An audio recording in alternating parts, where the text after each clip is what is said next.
चलिए, इस 18 हमने लास्ट क्लास में देखा related party transaction disclosure based. Disclosure मतलब ये आइडेंटिफाई करो कि कौन सी पार्टी रिलेटेड पार्टी में कवर होती है, एंड देन उससे आपने जो ट्रांजेक्शन की उसको डिस्क्लोज करना है।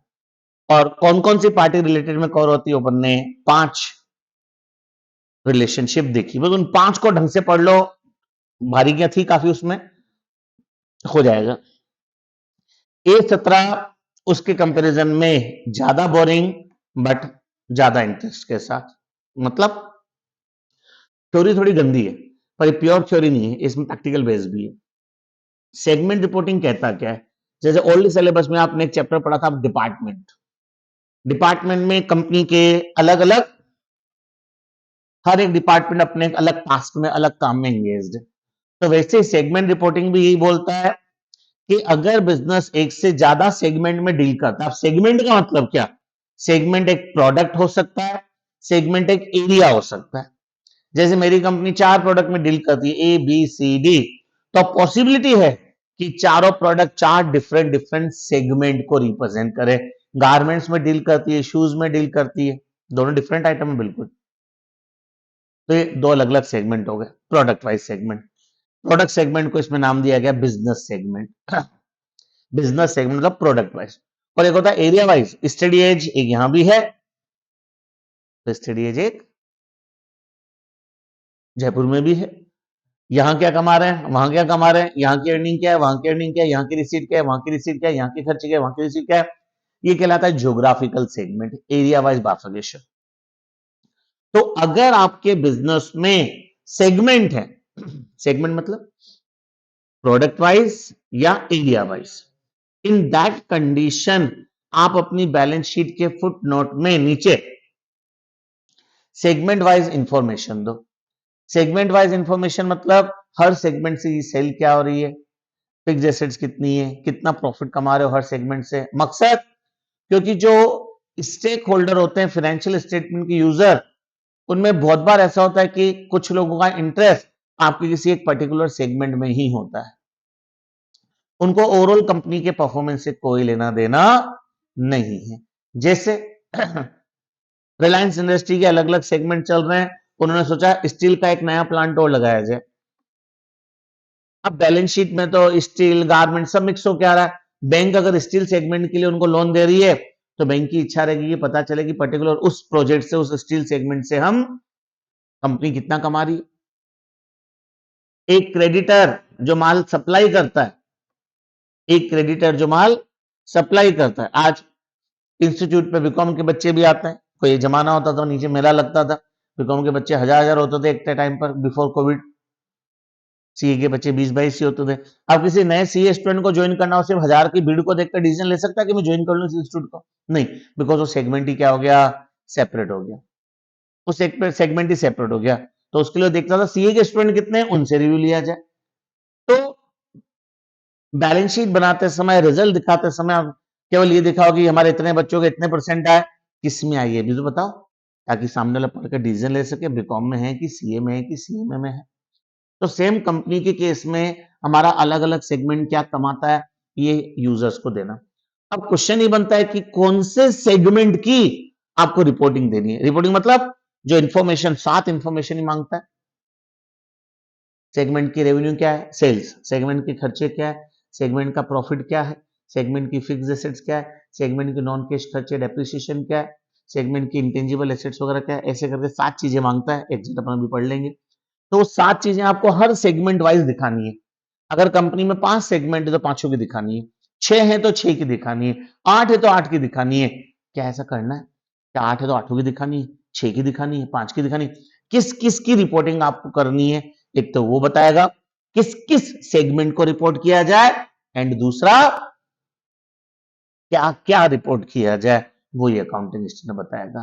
तो मेन ऑब्जेक्ट क्या है कि अलग अलग एरिया में, जोन में अगर कंपनी वर्क कर रही है, डिफरेंट डिफरेंट प्रोडक्ट और सर्विसेज में, उनसे रिलेटेड इंफॉर्मेशन को अलग अलग देना, जिससे कि फाइनेंशियल स्टेटमेंट का यूजर ज्यादा बेटर अंडरस्टैंड कर सके।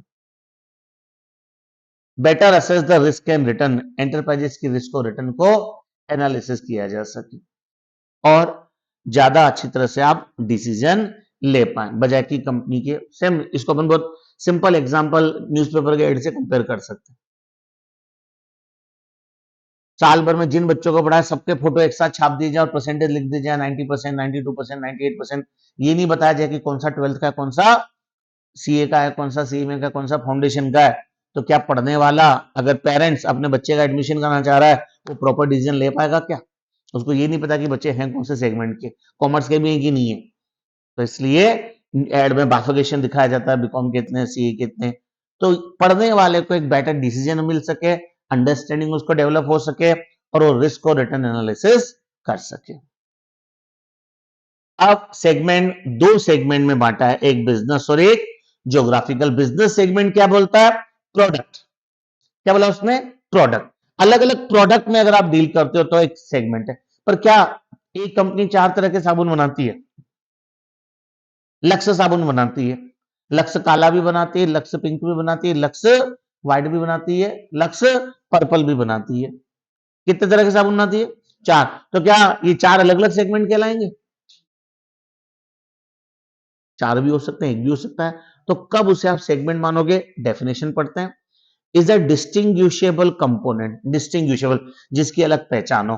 तो चारों साबुनों की अलग अलग पहचान तो है, देख के पता लगा सकते हैं काला है कि गुलाबी की, व्हाइट है कि क्या है। पर engaged in providing an individual product or services or group of related product services, and this is subject to risk and return that are different from those of business segment।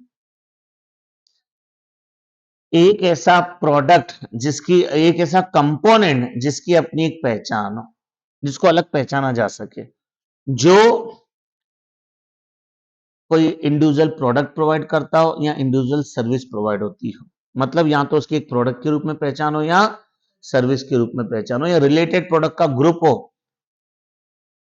और जिसका risk और return separate identify किया जा सके।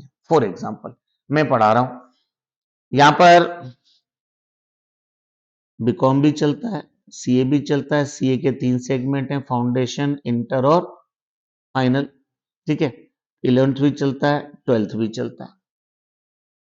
मैं segment बनाना चाहूं तो सबकी अपनी अलग अलग पहचान है। बीकॉम एक अलग पहचान रखता है, इवन बीकॉम में भी 3 सेगमेंट हो गए, फर्स्ट ईयर, सेकंड ईयर और थर्ड ईयर। सबकी अपनी अलग पहचान है। पर लेकिन आज बीकॉम फर्स्ट ईयर में अगर बच्चे नहीं आएंगे, क्या सेकंड ईयर में आएंगे? कहीं ना कहीं कनेक्टिविटी आएंगे, पर वो रश नहीं मिलेगा। बोलते हैं 11वीं क्लास में बच्चा होगा तो 12th क्लास अपने आप चलेगी, 11th में ही नहीं होगा तो 12th में बच्चा जनरली नहीं आता है।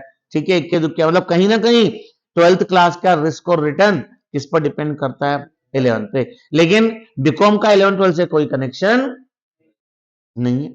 या CA foundation, inter, final. Foundation inter आपस में कनेक्टेड है, फाउंडेशन में बच्चे नहीं होंगे तो इंटर में, ओके, जनरली 25-40 बच्चे क्लास में होते हैं, तो 3-4 बच्चे ऐसे होते हैं जो अदर देन फाउंडेशन होते हैं, बाकी से फाउंडेशन वहीं के होते हैं।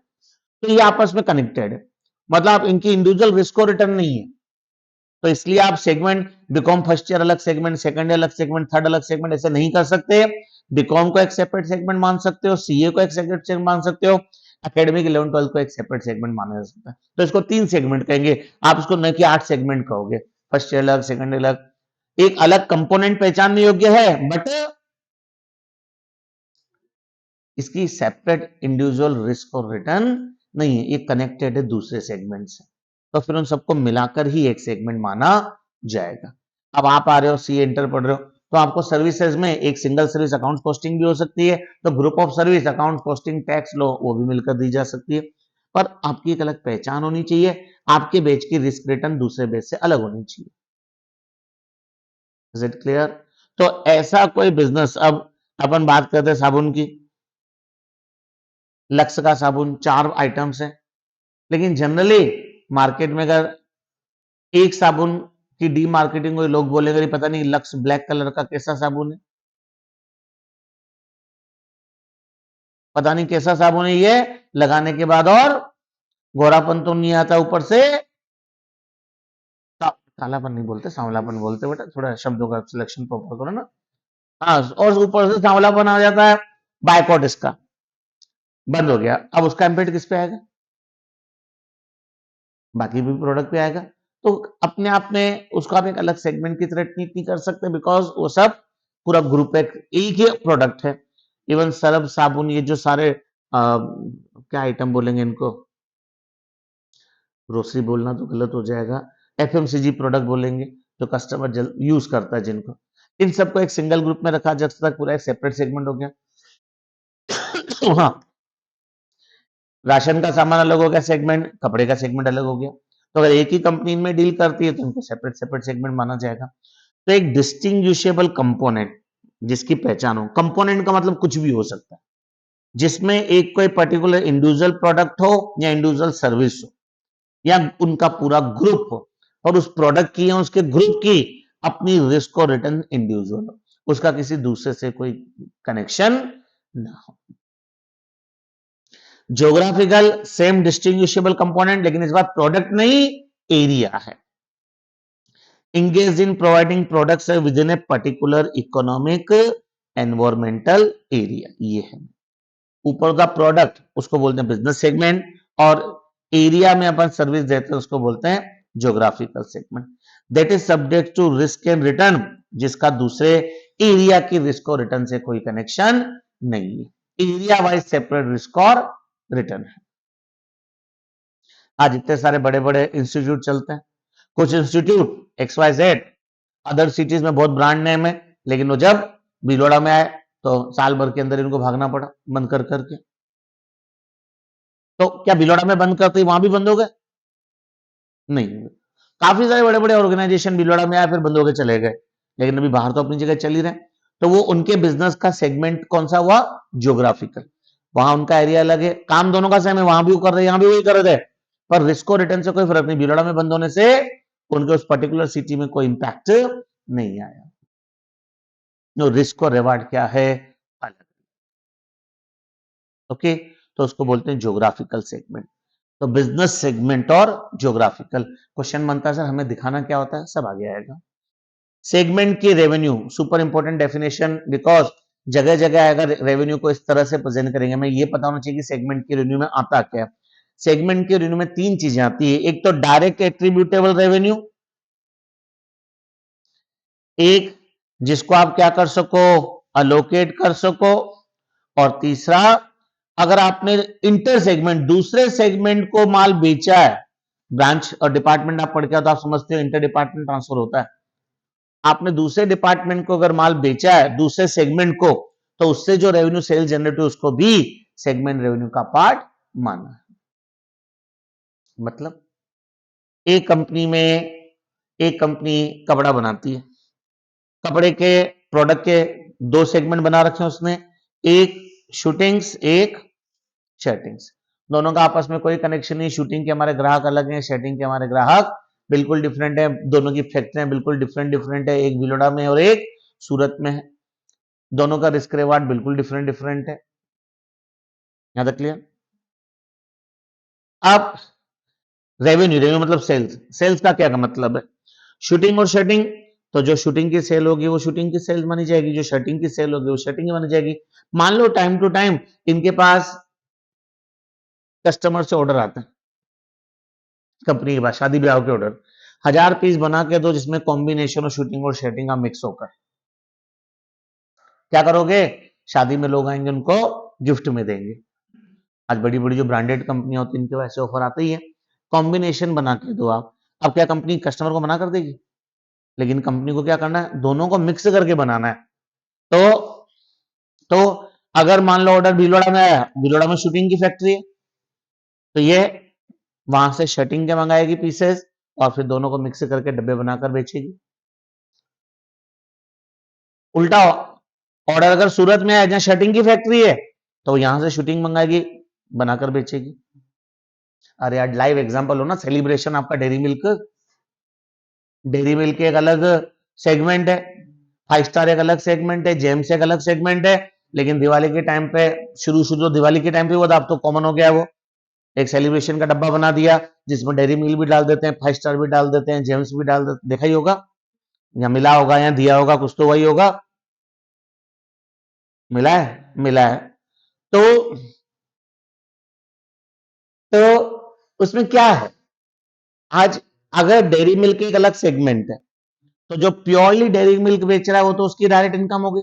एक सेलिब्रेशन का जो डब्बा बिक रहा है, मान लो 100 रुपए का, 100 रुपए का वैल्यू के हिसाब से लोकेशन कर दो कि इसमें डेयरी मिल्क कितने रुपए की, 40 रुपए की, तो 40 रुपए उस पर्टिकुलर सेगमेंट की सेल होगी, अलोकेबल।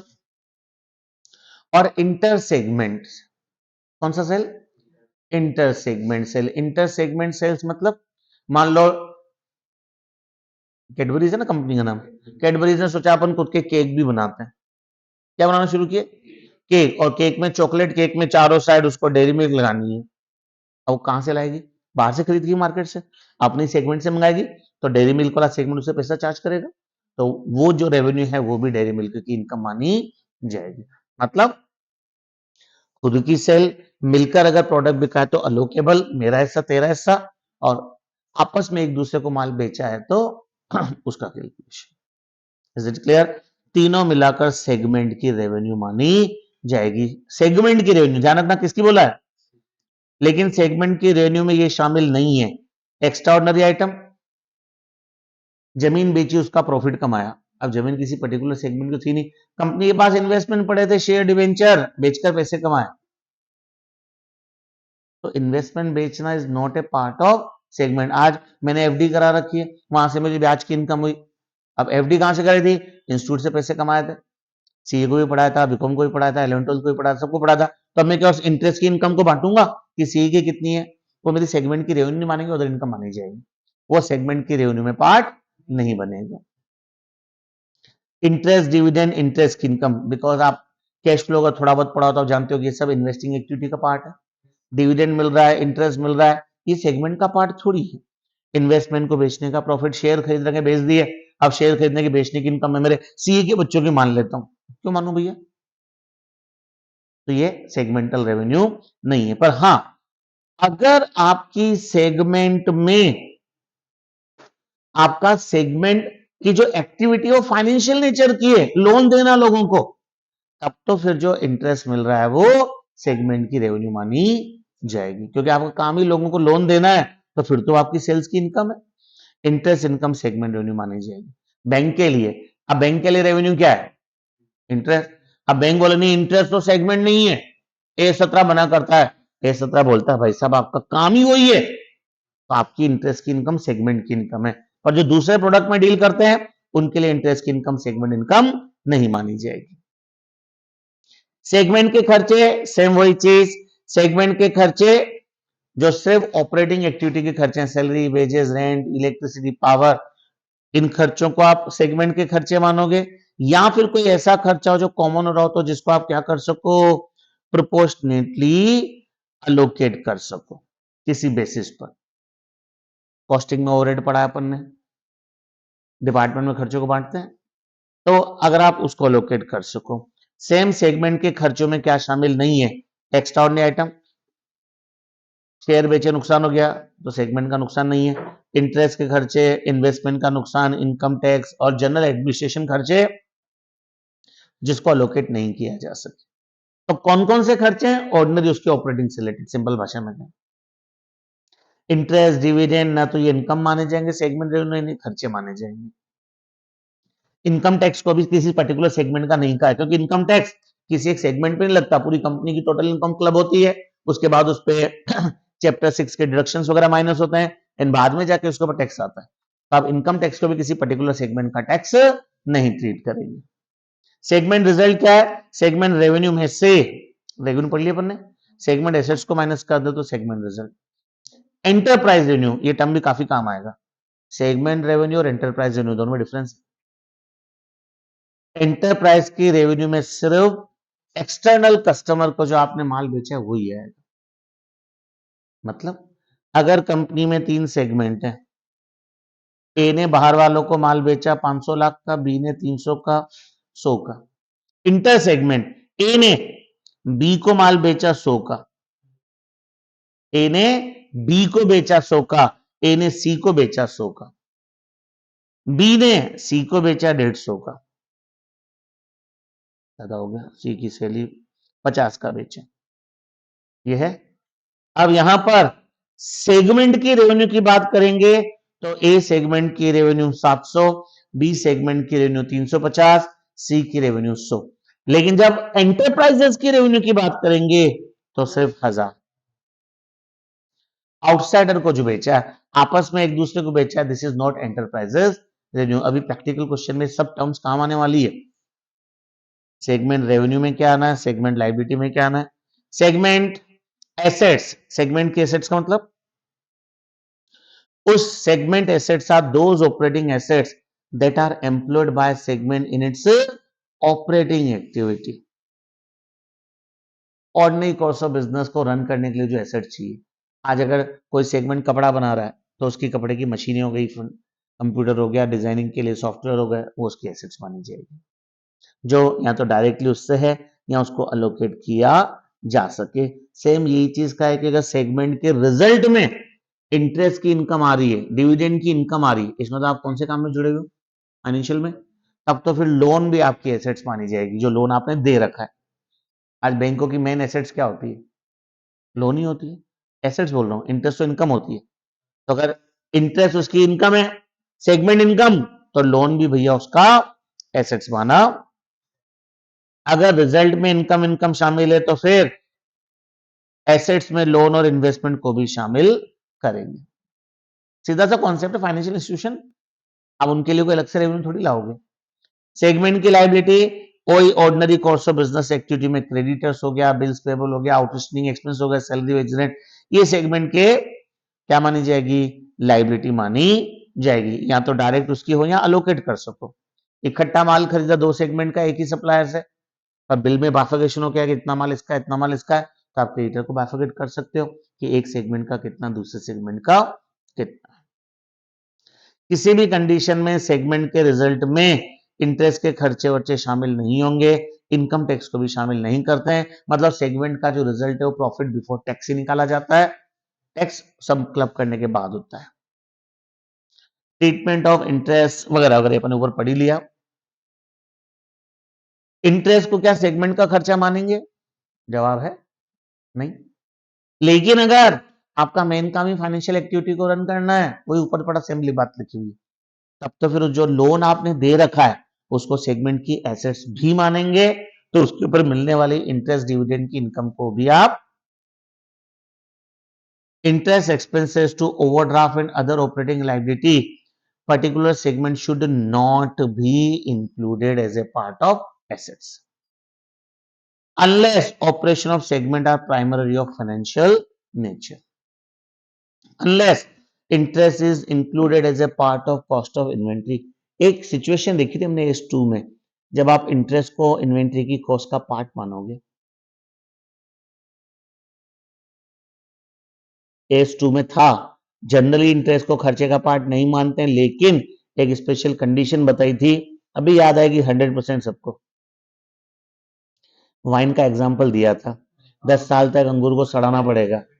तो जहां प्रोडक्शन प्रोसेस का पार्ट लंबा टाइम लगता है आपको माल को बनाने में, सब्सटेंशियल पीरियड ऑफ टाइम शब्द यूज किया था हमने, 1 ईयर से ज्यादा, तो वहां फिर आप उसको क्या करोगे, कॉस्ट का पार्ट मानते हो। ऐसी कंडीशन में इंटरेस्ट को आप सेगमेंट का खर्चा मानोगे, क्योंकि स्टॉक तो आज सेगमेंट का है ना। आज वाइन, कोई कंपनी वाइन बनाती, बियर भी बनाती, वाइन अलग सेगमेंट, बियर अलग सेगमेंट।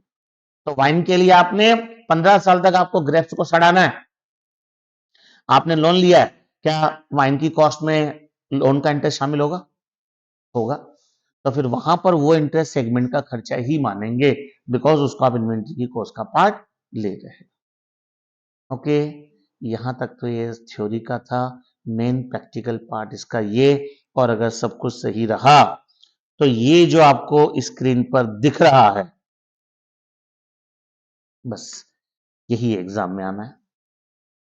ये जितना पोर्शन स्क्रीन पे दिख रहा है, इसमें से भी ये वाला पोर्शन एग्जाम में नहीं पूछेगा, ये वाला पोर्शन एग्जाम में नहीं पूछेगा।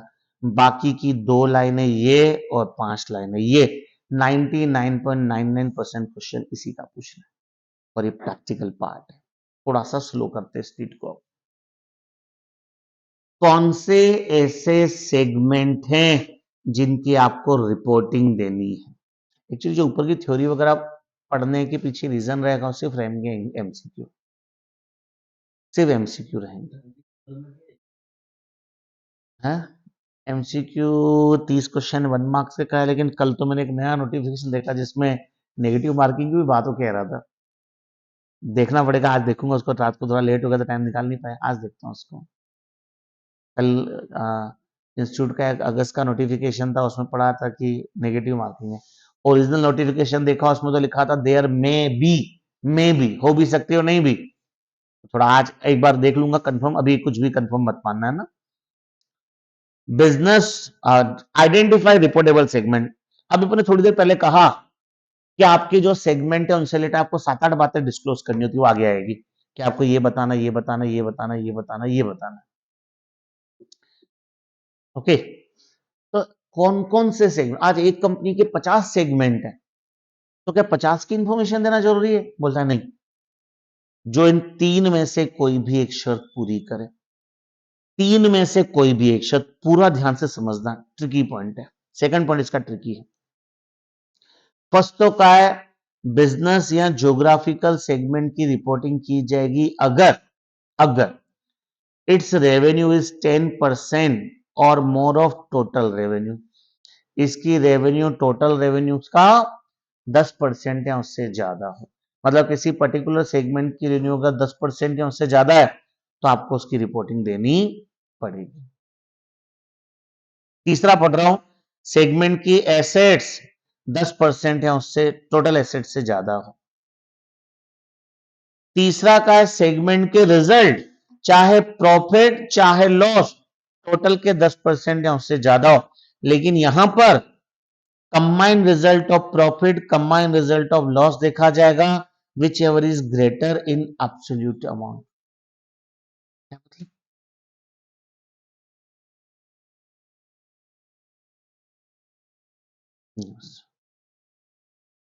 सॉल्यूशन में मत जाना ना, सॉल्यूशन पे मत जाना, बस क्वेश्चन नंबर 3 सिर्फ क्वेश्चन ही देखना है, उस पेज पे मत जाना जिसपे सॉल्यूशन है। Okay, the chief accountant of sports club give the following data regarding it 6 segment. 6 segment से रिलेटेड इंफॉर्मेशन है, प्यार से समझना। सबसे पहले वो लास्ट में यही पूछ रहा है कि कौन कौन से सेगमेंट रिपोर्टेबल है, मतलब the chief accountant is of opinion that segment M और N alone should be reported. केवल एम और एन की रिपोर्टिंग करनी चाहिए, बाकी किसी की नहीं। क्या आप इससे सहमत हो? तो अपने को चेक करना है कि कौन कौन से सेगमेंट की रिपोर्टिंग करनी है। आओ, पहली कंडीशन थी सेगमेंट एसेट दे रखा, तो एसेट्स को चेक कर लेते हैं। टोटल एसेट्स का 10% या उससे ज्यादा, मतलब एग्जैक्ट 10 भी है तो भी रिपोर्टिंग करनी है। टोटल एसेट्स कितनी है? 200। 200 के हिसाब से किस किस की रिपोर्टिंग करनी है? M N O P Q. खाली बच क्या गया? हाँ, ये ओके। रेवेन्यू, टोटल रेवेन्यू कितनी है? 1200। 1200 का 10% 120। ये ये बस। और वो अगर ऊपर में कवर होगा तो रिपोर्टिंग वैसे ही करनी पड़ेगी, 3 में से किसी में भी कवर हो जाए। प्रॉफिट लॉस को समझना क्या कह रहा है। प्रॉफिट लॉस में आपको प्रॉफिट प्रॉफिट को कंबाइन करना है, समझो। 50, 60, 70, 100। प्रॉफिट प्रॉफिट कितने हुए? 100। लॉस 190 और 10 200। अलग करो, प्रॉफिट 100, लॉस 200। नेगेटिव साइन को इग्नोर मारो, ऑब्सोल्यूट टर्म में, ऑब्सोल्यूट टर्म में क्या रहा? 100 और 200। भूल जाओ नेगेटिव साइन को। दोनों में से ज्यादा क्या है? भूल जाओ इस 100 को भी। 200 का 10% 20। 20 में से कुछ भी कम ज्यादा हो, 20 या 20 से ज्यादा कुछ भी हो, फिर चाहे वो प्रॉफिट हो चाहे लॉस हो, माइनस के साइन को इग्नोर मारो। क्या 50 20 से ज्यादा होता है?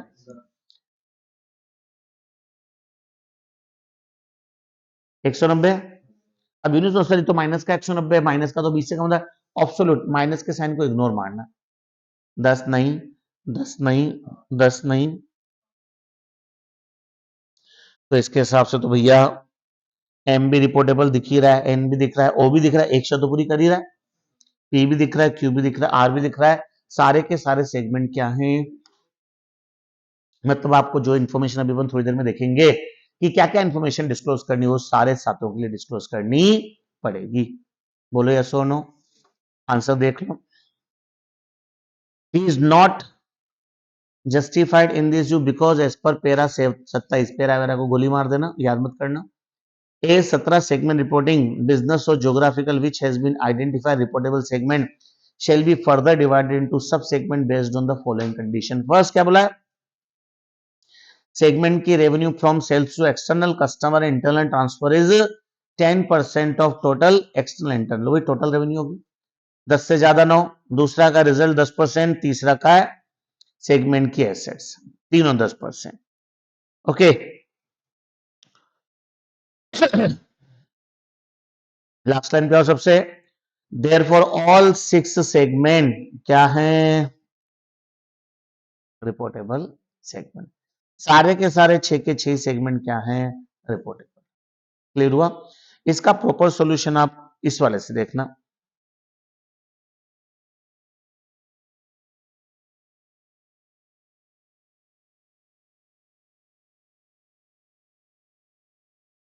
चला गया,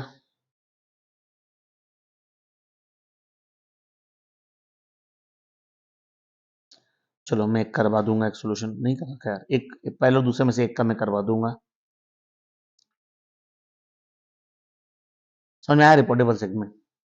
चलो एक बार क्वेश्चन 1 को देखते हैं, टोटल रेवेन्यू कितनी है, टोटल रेवेन्यू प्लस करना, थोड़ा आराम से करना, फिगर थोड़े अजीब टाइप से दिए हुए, 1 करोड़ है ये, 1 करोड़ है, 80 लाख है, 60 लाख है, 30 लाख है, 42, 50, 15 lakh,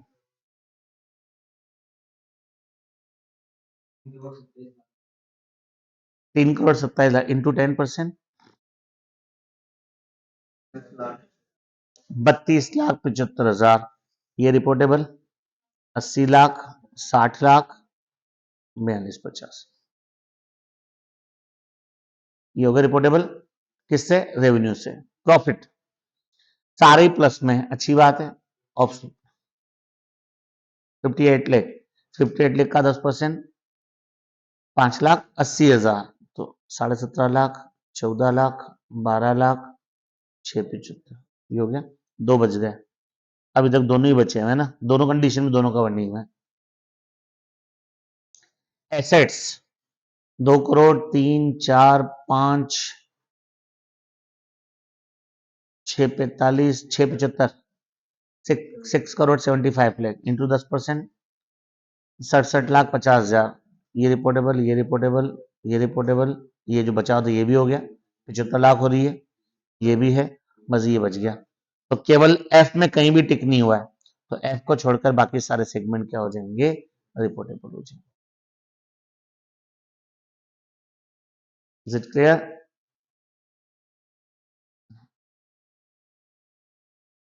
Indian railway finance corporation is operating segment कितने, A B C D E F, following data pertain to the financial year 9-10, revenue कितनी है, 9, 12, 11, 20, 33 और 38, 1,23,000, इससे लेकिन चेक नहीं करना है, आपको टोटल से करना है, मतलब 10% टोटल रेवेन्यू है, टोटल की लगाओ, इंटर सेगमेंट भी शामिल करते हुए, 18, 12, 30, 40, 50, 50, 94, 94, सॉरी 145, तो 10% 14,500, ये रिपोर्टेबल, ये रिपोर्टेबल, ये रिपोर्टेबल, ये रिपोर्टेबल, ये हो गया। प्रॉफिट लॉस में आपको क्या करना पता है ना, माइनस माइनस तो है 4 और 10, 14,000, और प्लस हुए 2, 3, 6, 9, 9 और 14 में से ज्यादा 14 आ जाएगा, 10%, 1400, ये रिपोर्टेबल, ये रिपोर्टेबल, ये भी रिपोर्टेबल, ये भी रिपोर्टेबल, 2 बच गए जो रिपोर्टेबल हैं, डी और बी, इसके हिसाब से ना। और आगे बढ़ते हैं, एसेट्स की टोटल 60,600, 60,600 का आधा 6,060, 1 2 3 4। अब कोई ऐसा है जो रिपोर्टेबल नहीं बचा? ए हो गया, बी रिपोर्टेबल नहीं, तीनों में कहीं भी टिक नहीं आया। सी हो गया, डी हो गया, ई हो गया, एफ होगा। ओके, तो ए सी डी ई एफ ये क्या है? रिपोर्टेबल। कैलकुलेशन टोटल पे चलानी। ना तो क्लियर? अब यहां एक खास बात का ध्यान रखना है, प्यार से सुनना, प्यार से समझना। आपने इन 3 शर्तों से रिपोर्टेबल, इसमें कौन कौन से रिपोर्टेबल थे? A C D E F, B रह गया था ऐसा। अब आपको 3 शर्तें चेक करनी, उसका चौथी शर्त एक और चेक करनी, इन तीनों में से पता चल गया। अब आप केवल एक्सटर्नल रेवेन्यू की टोटल लगाओ, सिर्फ आउटसाइडर 1,123,000। अब ये जो रिपोर्टेबल सेगमेंट है इनकी टोटल लगाओ, 1 2 3 4 5।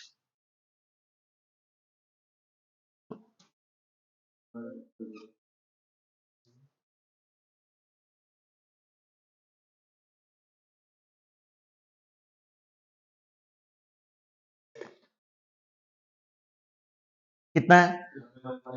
111,000 111,000 रिपोर्टेबल सेगमेंट हो गए और टोटल 123 है। इसमें इंटर सेगमेंट नहीं करना है। अब ये चेक करना है कि जो अपना 111,000 है वो इसका कितना परसेंट कवर करता है? 90%। कोई दिक्कत नहीं। ये चौथी कंडीशन बोलती है कि जो जो रिपोर्टेबल सेगमेंट आपने उन 3 शर्तों से निकाले उनकी revenue, external revenue, total company की रेवेन्यू का 75% कवर होनी ही चाहिए। मतलब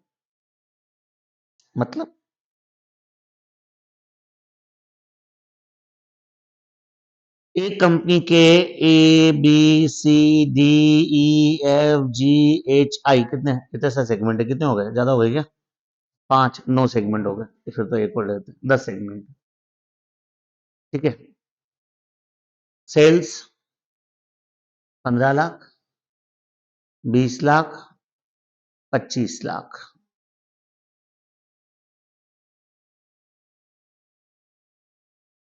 7 लाख, 3 लाख, कितना हो गया? 70, 5 5 5,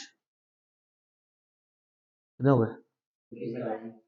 85, 9 6।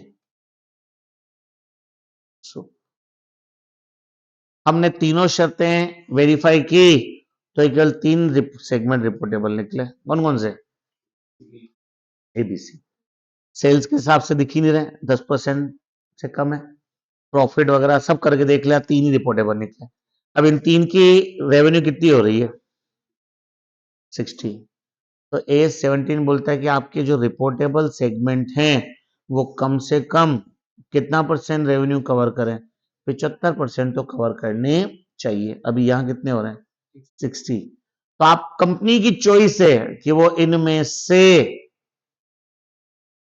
किसी को भी रिपोर्टेबल सेगमेंट ले ले, कंपनी की चॉइस है। यहां एस की तरफ से कोई रेस्ट्रिक्शंस नहीं है, पर एटलीस्ट 75% का डिस्क्लोजर दे। तो कंपनी ने अपनी मर्जी से, सुनना पूरा ध्यान सामने है, एबीसी 15 25 40 और 20 60, कितने चाहिए? 75। उसने आई और जे को और शामिल कर दिया, हो गए 75। अब कंपनी रिपोर्टिंग कर रही है, reportable segment A B C I और जे, रेवेन्यू इतनी इतनी इतनी इतनी। अब क्या है सबकी टोटल ओवरऑल एंटरप्राइजेस की टोटल से मैच होगी?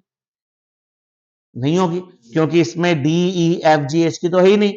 तो क्या बोलता है अकाउंटिंग स्टैंडर्ड? क्या पीछे नोट्स में सबकी पांचों की रेवेन्यू बताओगे, लेकिन ये रेवेन्यू सेल्स ऊपर पीएनएल की सेल्स से तो मैच होगा ही नहीं, क्योंकि पीएनएल में तो सबकी आ रही होगी। तो आप एक कॉलम बना देना रिकंसिलिएशन सेगमेंट या अदर सेगमेंट, और बाकी जो सबकी सेल्स बच गई यहां डाल देना इसमें, ताकि टोटल आ जाए और ये टोटल पीएनएल के फेस से मैच हो। फेस समझते हो ना, मेन पेज, उससे मैच हो जाए। इसको रिकंसाइलिंग सेगमेंट कहा जाता है। मतलब जिनकी रिपोर्टिंग नहीं करनी है उन सबको मिलाकर अपन इसमें डाल देंगे। तो एक शब्द और नया आने वाला, रिकंसाइलिंग सेगमेंट। ओके, एक्सरसाइज खत्म है, नया और अब इसमें कुछ नहीं पढ़ने के लिए, पर फॉर्मेलिटी की बात है। तीनों शर्तें पूरी। इन 3 शर्तों को देखने के बाद कम से कम भैया कितना % कवर हो? 75% कवर होना चाहिए, नहीं है तो अपनी मर्जी से आप ऐड करोगे। एक्सटर्नल, एक्सटर्नल से एक्सटर्नल। चलो क्या?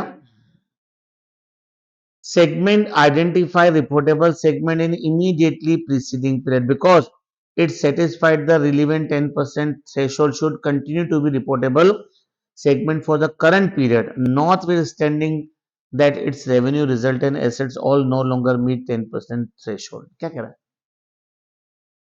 A segment identified as reportable segment in the immediately preceding period because it satisfied the threshold limit should continue to be reportable segment for current period. पिछले साल किसी सेगमेंट की revenue profit कुछ भी 10% से ज्यादा था तो अगले साल भी आपको उसका डिस्क्लोजर कंटिन्यू रखना है। Notwithstanding its revenue result assets all no longer meet, भले वो 10% क्राइटेरिया को फुलफिल ना करें। मतलब एक बार आप घुस गए डिस्क्लोजर में तो फिर आगे हमेशा दिखाना ही दिखाना। If a segment is identified reportable segment in the current period because it satisfied the 10% threshold, preceding period segment data that is presented for comparative should, unless it is impracticable, so be restated to reflect the newly reportable segment even if segment does not satisfy 10% threshold limit. मजेदार बात है कही। मेरे 5 segment,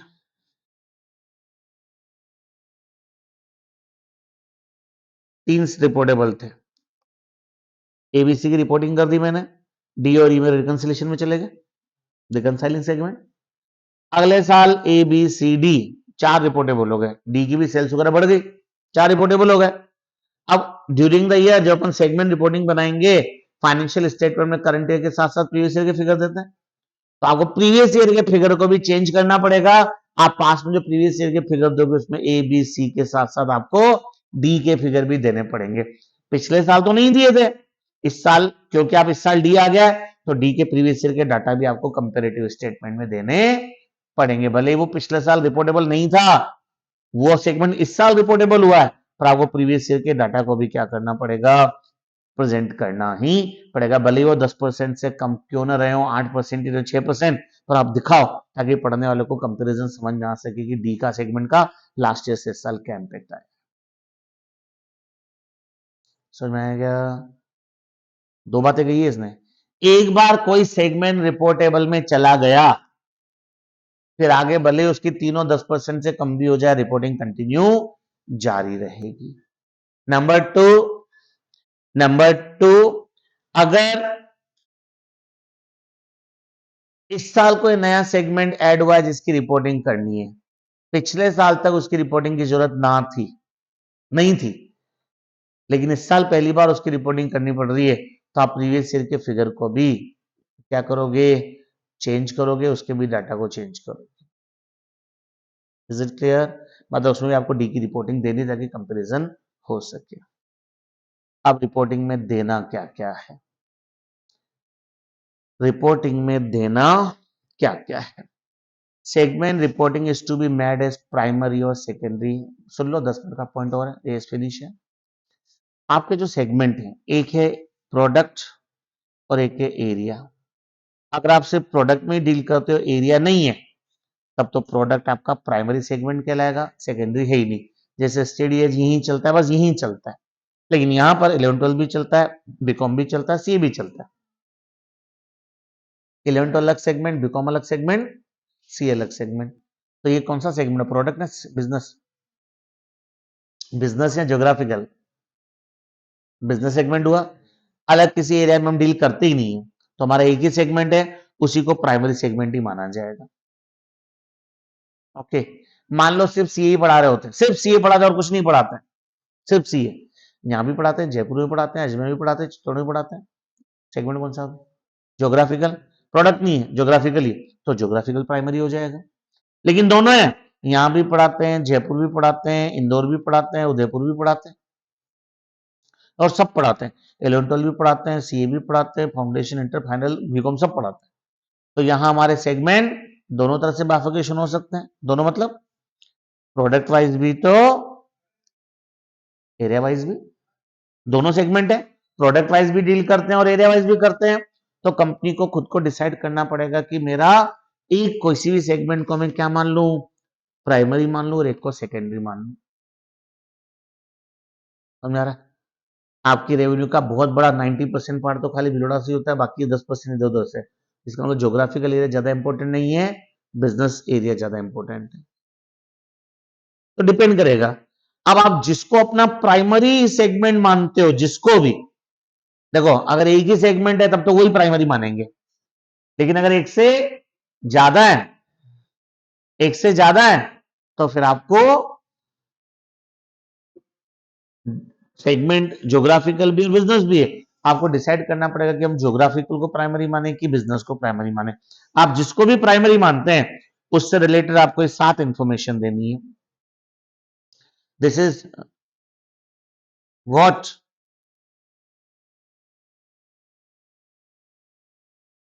मानना पड़ेगा। As 18 का disclosure बोला था, बाकी अपन 7-8 एज पढ़ चुके, मैंने बाकी किसी के लिए नहीं कहा अभी तक, 17 और 18 अभी तक के हिसाब से। एक एज 7 पढ़ाऊंगा, उसका रट्टा मारना पड़ेगा, एक 24 का रट्टा मारना पड़ेगा, क्योंकि ये एज है ही डिस्क्लोजर बेस्ड, ये एज है ही। और कोई बड़ी बात नहीं अगर एमसीक्यू में इनका गंदा क्वेश्चन पूछ ले, which of the following is not to be required as disclosure, इनमें से क्या डिस्क्लोज नहीं करना है, ABCD, उलझ जाओगे, उलझ जाओगे, वहां ही रट्टा मारना पड़ेगा। क्या क्या डिस्क्लोज देना है, सेगमेंट की रेवेन्यू कितनी है, एक्सटर्नल कस्टमर को कितनी है, और इंटर सेगमेंट कितनी, उसका बाइफर्केशन, सेगमेंट के रिजल्ट क्या है, खर्चे नहीं देने, रेवेन्यू के बाद सीधा क्या देना है, रिजल्ट, एसेट्स की कैरिंग अमाउंट क्या है और लाइबिलिटी कितनी है, revenue, result, assets, liability. During the year आपने फिक्स एसेट्स एक्वायर करने के लिए कितना खर्चा किया, एसेट्स एक्विजिशन के लिए, करंट ईयर में आपने कितना खर्चा किया ऐसे एसेट्स के लिए जिनकी जिंदगी 1 साल से ज्यादा हुई, फिक्स एसेट होगी। Total amount of expenses include segment result for depreciation and amortisation of, मतलब नॉन कैश खर्चा आपका कुल कितना है,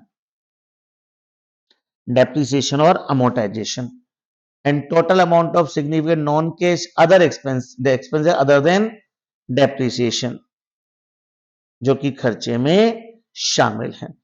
अगर आप cash flow statement segment wise बनाते हैं तो छठा और सातवां पॉइंट आपको देने की जरूरत नहीं है। तो समझो ये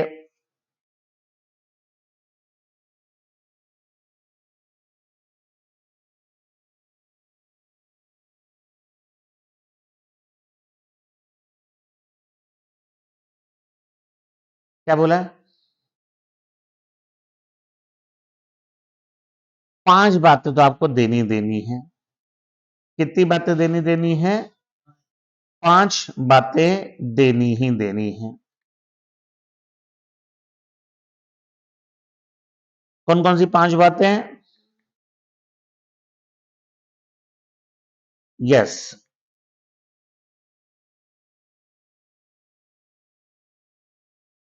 सेगमेंट की रेवेन्यू, रेवेन्यू में दोनों बातें, दोनों बोले तो एक्सटर्नल कितनी है और इंटर सेगमेंट कितनी है, रिजल्ट खर्चे नहीं है, एसेट्स लायबिलिटी और फिक्स्ड एसेट्स पर कितना खर्चा है। इसके अलावा 2 आइटम, डेप्रिसिएशन और डेप्रिसिएशन के अलावा नॉन कैश खर्चे कितने हैं, प्रीलिमिनरी एक्सपेंसेस, राइट ऑफ वगैरह वगैरह। अगर आप कैश फ्लो बनाते हो ये दोनों देने की जरूरत नहीं है, बिकॉज कैश फ्लो में दोनों चीजें वैसे दिख जाएगी। ओके, रिकंसिलेशन स्टेटमेंट ये अपन ने बोल ही दिया था। जिन जिन को आप रिपोर्टिंग करेंगे वो रिपोर्टेबल सेगमेंट कहलाएंगे, और वो टोटल से तो मैच होंगे नहीं, तो आप बीच में कॉलम रिपोर्ट रिकंसिलेशन का बनाएंगे ताकि उसमें आप डाटा का प्रेजेंटेशन करते हुए टोटल को मैच कर सकें। तो जो प्राइमरी सेगमेंट है उसकी तो 7 इंफॉर्मेशन देनी है, और जो सेकेंडरी है उसकी आपको सिर्फ 3 इंफॉर्मेशन देनी है। एक तो सेल्स देनी है सेगमेंट की, एक एसेट्स देनी है और एक फिक्स एसेट्स पर कितना हमने खर्चा किया है। ओके, वही सेम चीज, अगर प्राइमरी सेगमेंट बिजनेस है तो सेकेंडरी ज्योग्राफिकल हो गया, तो ज्योग्राफिकल एरिया वाइज कितनी कितनी सेल रही, क्या क्या एसेट्स का कैरिंग अमाउंट है, वगैरह वगैरह। और अगर प्राइमरी ज्योग्राफिकल है तो बिजनेस आपका सेकेंडरी हो गया, तो सेकेंडरी में आपको एक्सटर्नल कस्टमर को सेल कितनी है, मतलब सेल दिखानी है, रिजल्ट दिखाना है और एसेट्स कितनी खरीदी वो दिखाना है। तो मैं उसमें क्या था, इसको अब इस तरह से याद रखना, रेवेन्यू रिजल्ट, दो चीजें तो हो गई, रेवेन्यू और रिजल्ट। देन उसके बाद एसेट्स लाइबिलिटी, फिर फिक्स एसेट्स के ऊपर खर्चा, देन डेप्रिसिएशन और अदर नॉन कैश, ये हो गया। अब प्राइमरी के लिए तो ये दिखाना, जैसे अगर प्राइमरी सेगमेंट आपका बिजनेस है, प्रोडक्ट, तो हर प्रोडक्ट वाइज क्या क्या रहा, प्राइमरी आपका ज्योग्राफी तो एरिया वाइज ही क्या क्या। फिर सेकेंडरी में आपको क्या दिखाना है, एक तो रेवेन्यू दिखानी है, रिजल्ट नहीं दिखाना है, एसेट दिखानी है, लाइबिलिटी नहीं दिखानी है, फिक्स एसेट्स अल्टरनेट दिखाना है, समझो, एक छोड़ा एक आया, एक छोड़ा एक आया, ये तीन चीजें आपको डिस्क्लोज कर। ओके, अदर रिक्वायरमेंट, इसके अलावा आपको अदर इंफॉर्मेशन क्या देनी पड़ेगी डिस्क्लोजर में, if geographical segment is based on location of customer and location of assets is different, आपकी एसेट्स तो अलग जगह है, कस्टमर अलग जगह है, प्रोडक्शन एक जगह होता है, ग्राहक दूसरी जगह है, तो आपको सेगमेंट के एसेट्स को ज्योग्राफिकली भी बताना पड़ेगा कि कितनी कितनी पड़ी हुई और कौन कौन से एरिया में आपने कितनी खरीदी, होता ना, जैसे export unit 100% export unit, machine तो बिलोड़ा में, यहाँ पे प्रोडक्शन हो रहा है लेकिन माल बिक कहाँ रहा है, फॉरेन में, तो कस्टमर का बेस तो वहां हो गया प्रोडक्शन में। तो आपको carrying amount of segment asset geographically आपको बताना पड़ेगा कि ज्योग्राफिकली एसेट्स कितनी है। अब आपको सर एसेट्स तो यहां बोल रहे हो, वहां भी तो एसेट्स है, फॉरेन में जो डेटर्स है वो भी तो एसेट्स ही तो हुई, फिक्स एसेट थोड़ी बोल रहा है। तो यहाँ कितने एसेट्स है, प्लांट मशीन कंप्यूटर, और वहां कितने डेटर्स और बीआर है, स्टॉक है, स्टॉक भी हो सकता है पड़ा हुआ, वहां आपका कोई सेल्स डिपो हो, तो उसका बाइफरकेशन आपको देना पड़ेगा। Other disclosure, in measuring reporting segment revenue from transaction with other segment, inter-segment transfer should be measured on the basis of actually used price to those transfer. The basis of pricing inter-segment transfer and any change therein should be disclosed in the financial statement. Department में आपने पढ़ा कि cost per भी माल transfer हो सकता है, invoice price पर भी हो सकता है। ये एस बोलता है आपकी मर्जी है, जिस पर भेजो, पर जिस पे भी भेजते हो वो दिखा दो। हम आपको ये नहीं कहेंगे कि कॉस्ट पे ट्रांसफर करो, हम आपको ये नहीं कहेंगे कि इनवॉइस प्राइस पे ट्रांसफर करो, आपकी मर्जी है जिस पे ट्रांसफर करो, और आप जिस पे ट्रांसफर कर रहे हो आपको उसी प्राइस पे अपने ट्रांजेक्शन को डिस्क्लोज इंटर सेगमेंट। आप ये नहीं सोचो कि मैंने 10 का माल 12 में दिया तो मैं 10 ही दिखाऊं, आप इंटर सेगमेंट 12 ही दिखाओगे। बस आपने जो प्राइसिंग का मेथड एडॉप्ट कर रखा है उसको फाइनेंशियल में दिखा दो कि हम कॉस्ट में 20% ऐड करके माल देते हैं। हम आपको ये नहीं करें कि आप कॉस्ट में कन्वर्ट करके बताओ, जिस प्राइस पे दिया उस प्राइस को आपको डिस्क्लोजर देना। मतलब A17 कहीं नहीं बोलता कि आप इतने अमाउंट से ज्यादा प्रॉफिट ऐड नहीं कर सकते या ये नहीं कर सकते हो, बोलता आपकी मर्जी है जो करो, पर जो किया वो बता दो ना बस बैलेंस शीट के पीछे। ओके, सिंगल सेगमेंट, अगर किसी बिजनेस में सेगमेंट ही एक ही हो, एक ही मतलब यहाँ ज्योग्राफिकल या बिजनेस, तो फिर आप अपने नोट्स में बता दोगे कि हमारा एक ही सेगमेंट में वर्क करते हैं और आपको उसी की इंफॉर्मेशन देनी है। ओके, और जहां एक भी सेगमेंट ना हो, मतलब एक ही हो, सेगमेंट ही एक हो, बिजनेस और ज्योग्राफिकल में से, पर एक ही सेगमेंट हो, समझ गए, हम पढ़ा रहे हैं 11-12 को पढ़ा रहे हैं बस, और किसी को नहीं पढ़ा रहे। तब यहां एक तो बिजनेस सेगमेंट ही है, एरिया एक ही है, सेगमेंट भी एक ही है 11-12 एकेडमिक, तो यहां अलग अलग करके क्या दिखाओगे, जो है जो एक ही है, फिर आप नीचे नोट में डाल दोगे कि हमारे अलग अलग सेगमेंट है नहीं, एक ही है। मिलवाड़ा की सारी कंपनी में यही नोट जाता है, हम सिर्फ एक ही सेगमेंट में डील करते हुए टेक्सटाइल का कपड़ा, दैट्स ऑल, खत्म मैटर, इसलिए सेगमेंट रिपोर्टिंग की जरूरत नहीं। कुछ बिलवाड़ा की कंपनियां टेक्सटाइल के साथ साथ उन्होंने जैसलमेर में एक स्कीम आई थी 2010 में, जैसलमेर में पवन चक्की होती ना, बड़े बड़े टावर होते, फिल्म में देखें हवा से पंखे घूमते हैं, लाइट जनरेट होती है, उसमें पैसा इन्वेस्ट कर रखा है। विंड पावर प्रोजेक्ट बोलते हैं, हवाई पवन चक्की बोलते हैं, हवा से घूमती है, उससे लाइट जनरेट होती है और लाइट इनको फैक्ट्रियों में ट्रांसफर हो जाती है गवर्नमेंट की तरफ से, या गवर्नमेंट वहां से खरीद लेती है, कुछ भी कर लो।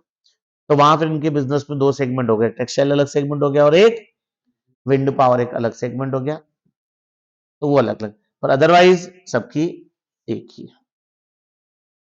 तो आपको नोट लगाना है कि हमारा एक ही सेगमेंट है, इसलिए सेगमेंट डिस्क्लोजर की रिक्वायरमेंट नहीं है। First done, second done, third done, fourth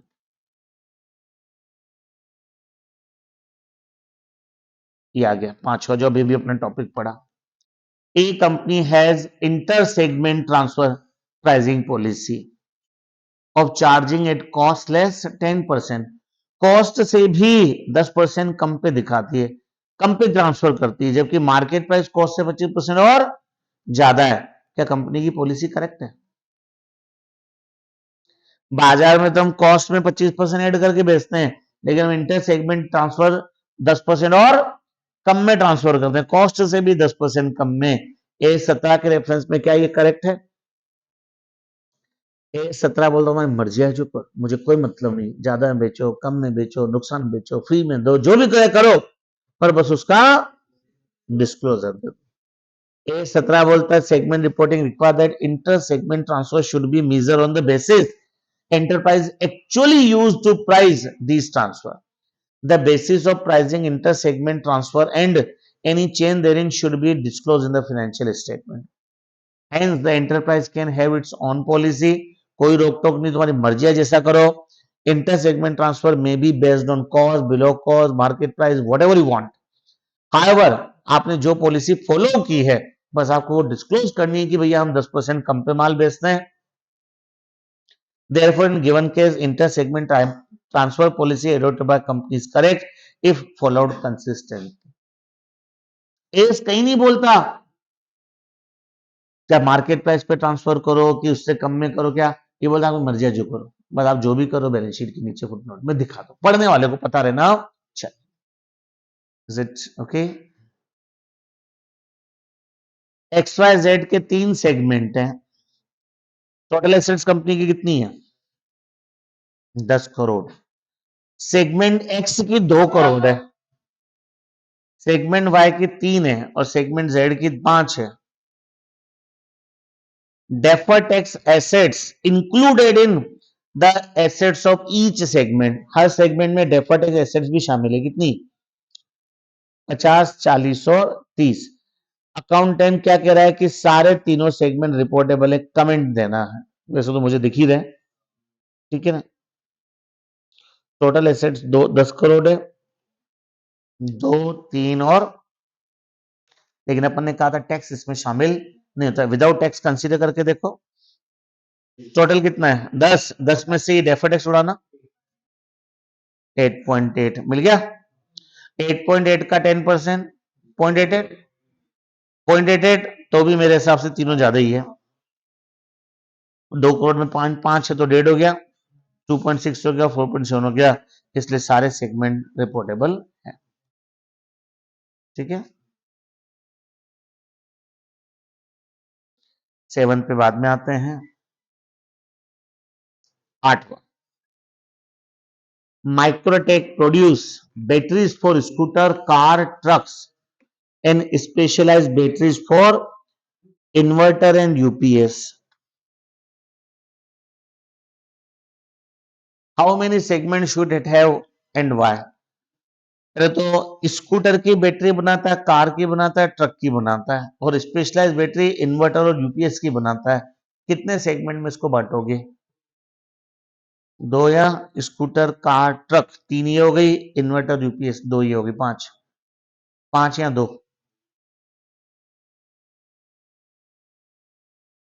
scooter, car, truck, पहले तो बताओ इन सबकी बैटरी, इन सबकी बैटरी सेगमेंट, बिजनेस सेगमेंट तीनों एक ही है, तीनों को व्हीकल होगा, जबकि ये क्या होगा, इन्वर्टर और यूपीएस। इलेक्ट्रिसिटी के हो गया, कंप्यूटर वगैरह का इलेक्ट्रिसिटी इन्वर्टर घर में देता है, यूपीएस उसको देता है, सीपीयू कंप्यूटर को। तो इन case of Microtek basic product the battery, but risk and return जो है वो सबके अलग अलग है। ये तीनों सेगमेंट ऑटोमोबाइल सेक्टर के, जबकि ये तीनों सेगमेंट अलग है। In case of automobile batteries the risk and return are affected by the government policy, road condition, quality वगैरह वगैरह। जबकि जो इन्वर्टर यूपीएस है वो पावर कंडीशन, जो इंसान उसको यूज करता है उसके रहने करने का तरीका। Therefore it can be said that Microtek has two business segment, automobile और बैटरी। ठीक है। कंपनी इज इंगेज्ड, कंपनी एक ही सगाई हो गई है, in the manufacture and sale of product which constitute two distinct business segment. कितने? दो बिजनेस सेगमेंट है। The product of the company are sold in the domestic market only. Company A manufacture करके बेच रही है दो डिफरेंट डिफरेंट बिजनेस सेगमेंट, अलग अलग प्रोडक्ट।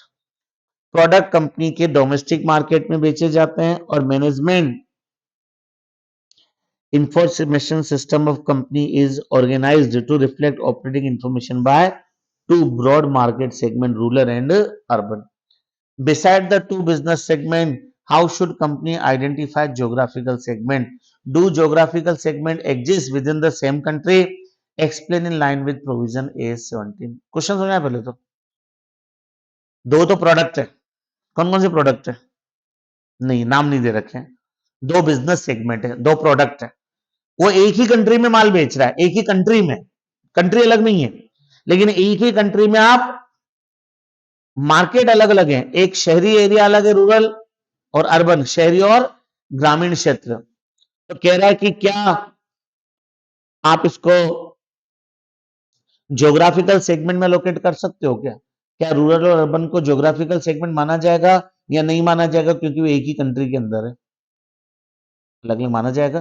कंट्री वाला तो कहीं था ही नहीं कि एक कंट्री में होना चाहिए। इवन मैंने तो एग्जांपल भी क्या दिया है, भीलवाड़ा, चित्तौड़, जयपुर, उदयपुर, राजस्थान, तो भी ज्योग्राफिकल है।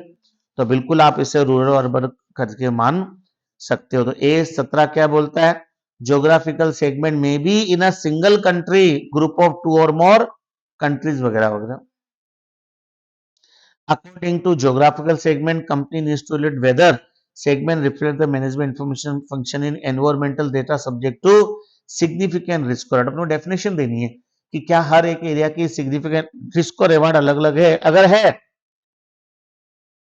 अगर अलग अलग है, अलग अलग एरिया, अलग अलग रिस्क और रिवार्ड है, तो भैया लास्ट क्लास में क्या, considered for the purpose identifying urban and rural as separate geographical segment. सबकी रिस्क और रिवार्ड अलग अलग होना चाहिए। तो रूरल एरिया और अर्बन एरिया में कोई कनेक्शन नहीं, दोनों का अपना इंडिविजुअल रिस्क और रिवार्ड अगर है तो आप इनको ज्योग्राफिकल सेगमेंट ट्रीट कर सकते हैं। PK identified business segment as its primary reportable segment. Business segment मतलब प्रोडक्ट, उसको उसने प्राइमरी दिया। और इंडिया, यूएसए, यूके, ये एरिया हो गया, इसको उसने ज्योग्राफिकल को सेकेंडरी माना। It sells its product in the Indian market, which constitutes 70% of company sale. 70% sale India में होती है और 25% यूएसए और बाकी यूके में होती है। Is PK Limited as a part of geographical secondary segment information required to disclose segment revenue from export sale where such sales are not significant? क्या कहना चाह रहा है? क्या उसे सेल्स बतानी पड़ेगी ना। ज्योग्राफिकल एरिया 70 और 25 है, 70 और 25, 25 है यूएसए में और यूके में कितनी है बची कितनी? 5। तो हमारा रिपोर्टिंग के लिए क्या क्राइटेरिया है? 10%। तो 70 और 25 तो बतानी ही पड़ेगी। एक 70 हो जाएगी इंडियन मार्केट में, 25 हो जाएगी यूएसए में, यूके 5% ही है, 10% से कम है तो उसको आप छोड़ सकते हो, रिकनसाइलिंग में चली जाएगी। इसे कुछ होना चाहिए answer. A primary format reporting information is business. It should be report segment revenue from external customer, geographical area based on geographical location. For each geographical segment whose revenue from sales to customer is 10% or more. Purpose of disclosing secondary information, पीके not required to disclose segment revenue from export sale to UK, UK को था क्या 5%,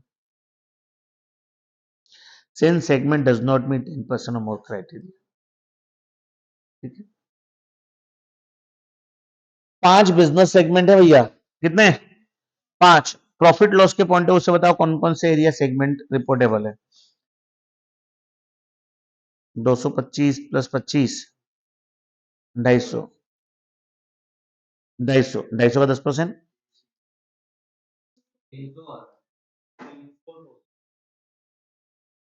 इसमें 250 और minus का 300, दोनों में से ज्यादा 300, 300 का 10%,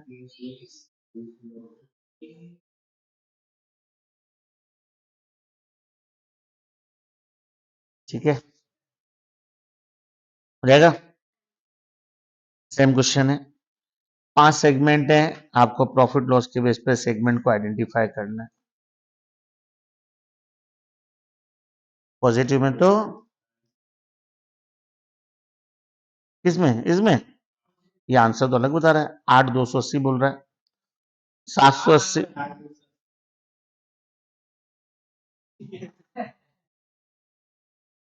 780, 1500, 6000 और नेगेटिव वाला जो रहा है वो 6800, दोनों में से ज्यादा 8,280, 8,280 का 10%, 828, 828 के पॉइंट ऑफ व्यू से ये रिपोर्टेबल हो गया, ये रिपोर्टेबल हो गया, ये रिपोर्टेबल हो गया, ये रिपोर्टेबल हो गया। चलो परसेंटेज निकाल के डिसाइड कर सकते हो। Inter segment sale, external sale, profit loss, total assets, मेरे हिसाब से मुझे कराने की जरूरत नहीं है। आइए ऊपर एक क्वेश्चन छोड़ा था अपन ने,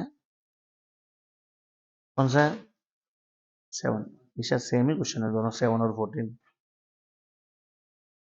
अलग अलग है, अलग अलग है। अब question number 7, not for exam important, क्योंकि टाइम कंज्यूमिंग है, पर ठीक है, बड़ा क्वेश्चन 10 मार्क्स में आप पूछना चाहे तो पहले तो नहीं पूछ सकता था।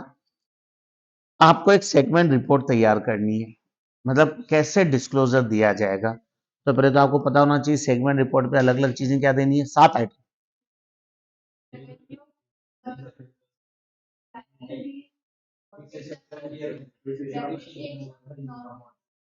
ये आइटम आपके अलग अलग दिखने चाहिए। तो foregoing shop division, sale to bright bar, other domestic sales और एक्सपोर्ट सेल, टोटल सेल्स कितनी हो गई। तो ब्राइट बार डिवीजन मतलब ये ऊपर वाला तो आपका इंटर सेगमेंट है। सेल्स टू फिटिंग डिवीजन ये आपका इंटर सेगमेंट हो गया 45 और एक्सपोर्ट सेल 300 और फिटिंग 270। ओके, अदर पर्टिकुलर में प्री टैक्स रिजल्ट तीनों के प्रॉफिट बता रहा है। हेड ऑफिस कॉस्ट रीएलोकेटेड, खर्चे, खर्चे वैसे भी नहीं बताने अपने को। इंटरेस्ट की कॉस्ट ये भी नहीं बतानी सेगमेंट वाइज। फिक्स्ड एसेट्स ये बतानी है ना, करंट एसेट्स बतानी है, एसेट्स बोला उसमें फिक्स्ड एसेट्स नहीं है। लाइबिलिटीज अलग अलग बतानी है आपको, खत्म बस। तो इसको सिर्फ डिस्क्लोज करना है, ये डब्बा देखो कैसे बनना है। सेगमेंट की रेवेन्यू, डोमेस्टिक बाहर वाले को इसकी 90, इन दोनों की नहीं है, एक्सपोर्ट सेल इतनी है, प्यार से समझना। तो ये एक्सटर्नल सेल हो गई, ये एक्सटर्नल सेल हो गई, जिसमें से बाहर वालों को एक्सपोर्ट और डोमेस्टिक हुआ। अब इंटर सेगमेंट सेल ऐड की ताकि इसकी टोटल सेल आ सके। ओके, इसकी भी इंटर सेगमेंट सेल ताकि टोटल सेल आ सके, इसकी है नहीं तो ये टोटल, लेकिन क्या ये पूरी कंपनी की टोटल सेल्स का पार्ट बनेगा। तो एक इंटर सेगमेंट एलिमिनेशन डाल दिया ताकि इन दोनों की टोटल से माइनस हो जाएगा, टोटल कंपनी में इसकी कहीं भी यूज नहीं आएगा। तो कंपनी की ओवरऑल सेल तो यही कहलाएगी जो आउटसाइडर को सेल। प्रेजेंटेशन का वे क्लियर हुआ, मतलब आप आउटसाइडर की सेल दिखा दो, सही मायने में फर्म की यही है। इंटर सेगमेंट ऐड करोगे ताकि टोटल सेगमेंटल रेवेन्यू तो पता चल सके, और ओवरऑल कंपनी की यही रहेगी। इसको आप इन दोनों को प्लस करके एक्स माइनस कर दोगे ताकि बाहर के कॉलम में जीरो आ जाए। इसके बाद कुछ नहीं करना है, सेगमेंट के रिजल्ट क्वेश्चन दे रखे हैं। हेड ऑफिस के खर्चे बाफागेट नहीं देने होते हैं, ऑपरेटिंग प्रॉफिट बाफागेट नहीं देना होता है, इंटरेस्ट एक्सपेंस बाफागेट नहीं देना होता है, प्रॉफिट बिफोर टैक्स नहीं देने होते हैं। फिर क्या देनी है, एसेट सबके अलग अलग देनी है, करंट एसेट अलग अलग देखनी है, सेगमेंट एसेट्स अलग अलग हो गई, क्योंकि एसेट्स में कहीं नहीं कहा था कि फिक्स एसेट अलग अलग देनी है। फिर उसके बाद सेगमेंट की लायबिलिटी अलग अलग दे दी। हालांकि 2-3 आइटम और आते हैं, कौन कौन से? डेप्रिसिएशन का खर्चा कितना है ही नहीं तो अपन कहां से लाएं? अदर नॉन कैश खर्चे कितने हैं ही नहीं तो कहां से लाएं? ये तो हुआ प्राइमरी, ऐसे आपको रिपोर्टिंग देनी है। सेकेंडरी रिपोर्टिंग ज्योग्राफिकल के लिए, ज्योग्राफिकल में अपने को क्या क्या देना होता है? 3 चीजें बोली थी, रेवेन्यू, एसेट्स, फिक्स एसेट्स कितनी खरीदी, रेवेन्यू कितनी है, एसेट्स कितनी है, फिक्स एसेट्स। तो फिक्स एसेट्स कितनी खरीदी उसकी इंफॉर्मेशन है नहीं, एसेट्स है लेकिन एसेट्स की क्वेश्चन ने दे नहीं रखी कि आप इंडिया में कितनी और आउटसाइड इंडिया कितने से कुछ नहीं कर सकते। इसने सिर्फ सेल्स को बताया कि डोमेस्टिक सेल कितनी है और अदर आउटसाइडर को सेल्स कितनी है।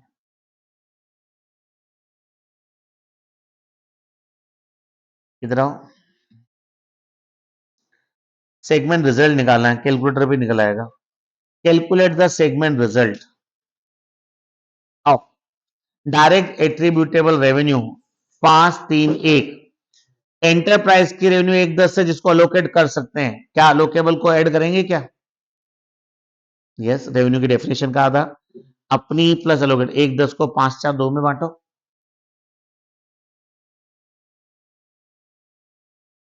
50,000, 40,000 और 20,000। Revenue from transaction with other segment, क्या ये रेवेन्यू का पार्ट बनेगा? अदर सेगमेंट को जो सेल की है, क्या सेगमेंट की रेवेन्यू का पार्ट बनेगा? एक सेगमेंट दूसरे सेगमेंट को सेल की, क्या सेगमेंटल रेवेन्यू का पार्ट बनेगा? बनेगा। 3 बताए थे, खुद की सेल, अलोकेबल सेल और ये। तो कितनी सेल है ये? 1 10 और 10, ये और ये। ओके, ऑपरेटिंग एक्सपेंसेस दे रखे 3 लाख, खर्चे 77,000 जिसको आप 5 4 2 में बांट सकते हो, बांटना 5 4 9 2 11 7 5 35, ये शायद 35,000। Expenses on transaction with other segment, ये भी है। अब अपनाते सिर्फ ए पे, उठाओ कैलसी, रेवेन्यू की बात करते हैं। Direct sale 5 lakh plus allocable sale 50,000 plus inter segment sale 1,10,000, क्या आया? 6,60,000 ए का। खर्चे, खुद के खर्चे 3, अलोकेबल 35, 3 और 35, 3 35 प्लस ये 81,000, 3 35 81 और निकालना प्रॉफिट। 660 के रेवेन्यू, 416 के खर्चे, ये आपका नीचे सोल्यूशन। अब यहां डेफिनेशन काम आ रही है, सेगमेंट की रेवेन्यू में क्या क्या आता है? खुद की डायरेक्ट की वो, इंटर सेगमेंट की वो,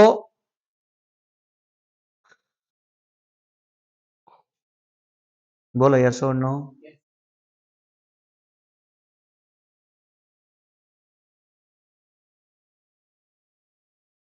okay, this is all about is 17, tomorrow will start is 16 borrowing cost, उसमें लगेंगे 2 दिन, वो 1 दिन में नहीं होगा।